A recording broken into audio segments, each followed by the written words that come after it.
Petrol, diesel, gas, ఇతర petroleum ఉత్పత్తుల ధరలు పెంచిన పాపం మోడీది, ఎన్డీఏ ప్రభుత్వానిదే.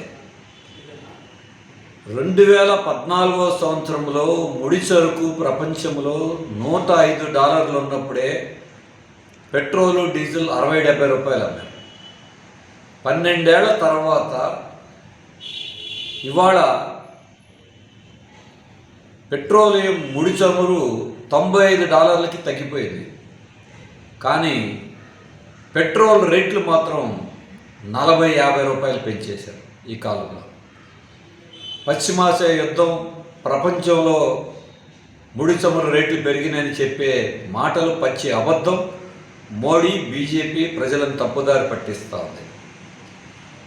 గత 12 ఏళ్లలో 30 లక్షల కోట్ల రూపాయలకు పైగా పన్నుల రూపంలో కేంద్ర ప్రభుత్వం ఖజానాలో వేసుకుంది.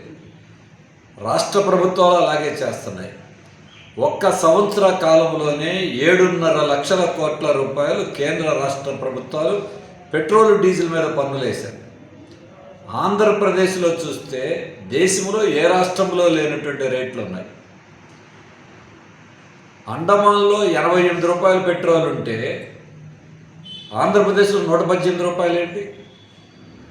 ఢిల్లీలో 102 రూపాయలు పెట్రోల్ ఉంటే ఆంధ్రప్రదేశ్లో 118 రూపాయల పెట్రోల్ రేటు ఉండటం ఏంటి? అంటే ఇదేనా ముందు ఉండటం? అంటే పన్నుల్లో ముందు ఉండడం వల్ల అభివృద్ధిలో ముందు ఉండాలి. దీనికి తోడు ఈరోజు కూడా కేంద్ర రాష్ట్ర ప్రభుత్వాలు కలిపేసే పన్నులు పెట్రోల్ మీద సుమారు 50 రూపాయలు ట్యాక్స్లు ఉన్నాయి. 31% పెట్రోల్ మీద ట్యాక్స్, మళ్ళీ 5 రూపాయలు అదనంగా సెస్సులు. డీజిల్ మీద 22 రూపాయల ట్యాక్స్. ఇవన్నీ కాకుండా కేంద్ర ప్రభుత్వం వేసే ఎక్సైజ్ డ్యూటీ, ఇతర పన్నులు. అంటే ప్రజలని కొల్లగొడుతున్నారు, లూటీ చేస్తూ ఉన్నారు.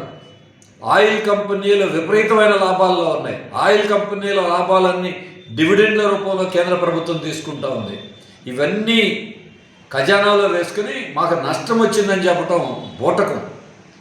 ఇప్పుడు విమానాలు నడవలేకపోతున్నాయంట, విమాన కంపెనీలు ఇబ్బందులు పడుతున్నాయంట. దానికోసం విమానాల్లో వాడేటువంటి ATF ఇంధనం మీద పన్నులు తగ్గించారు.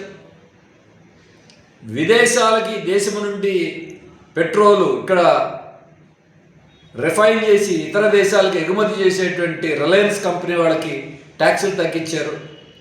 10,000 కోట్ల రూపాయలు ఈ ధరలు పెరగకుండా స్థిరీకరణ నిధి ఏర్పాటు చేస్తామని చెప్పారు.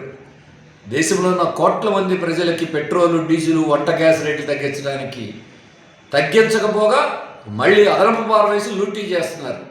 ఏమిటి న్యాయం?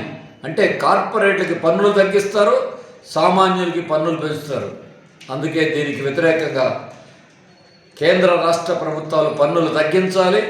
గ్యాస్ అందరికీ అందుబాటులో ఉండాలి. ఇప్పటికే కమర్షియల్ గ్యాస్ గత 3 నెలల్లో దాదాపు 1,350 రూపాయలు పెంచారు. చిన్నవాళ్ళందరూ పట్టగొట్టారు. రేట్లన్నీ పెరిగిపోయినాయి, ఉపాధి పోయింది. వామపక్షాలు, కమ్యూనిస్టులు దేశవ్యాప్తంగా ఆందోళన చేస్తున్నాం. ఈ నెల 9వ తారీఖున రాష్ట్ర వ్యాప్తంగా రాస్తారోకోలు చేసి కేంద్ర రాష్ట్ర ప్రభుత్వాన్ని నిలదీస్తాం. రాష్ట్రంలో ఉన్న టీడీపీ, జనసేన వీళ్ళు కూడా ఎన్డీఏలో ఈ పాపంలో భాగస్వాములే. వైసీపీ ధరలు తగ్గించమంటుంది, కానీ మోడీ మీద పల్లెత్తి మాట మాట్లాడట్లేదు, చిత్తశుద్ధి లేదు. అందుకే ప్రత్యామ్నాయ విధానాలతో ఈ యుద్ధం ఆగాలి. అమెరికా ట్రంప్ విధానాలు నశించాలి. లొంగిపోతున్నటువంటి మోడీ విధానాలు నశించాలి. పెట్రోల్, డీజిల్ మీద వేసే పన్నులు తగ్గించి రేట్లు తగ్గించాలి. ఈ వాణిని వినిపించడానికి, ప్రభుత్వాల మీద నెగ్గదేయటానికి 9వ తేదీ జరిగే రాస్తారోకోల్లో పెద్ద ఎత్తున జనమందరూ పాల్గొవాలని సవినయంగా మేము విజ్ఞప్తి చేస్తున్నాం.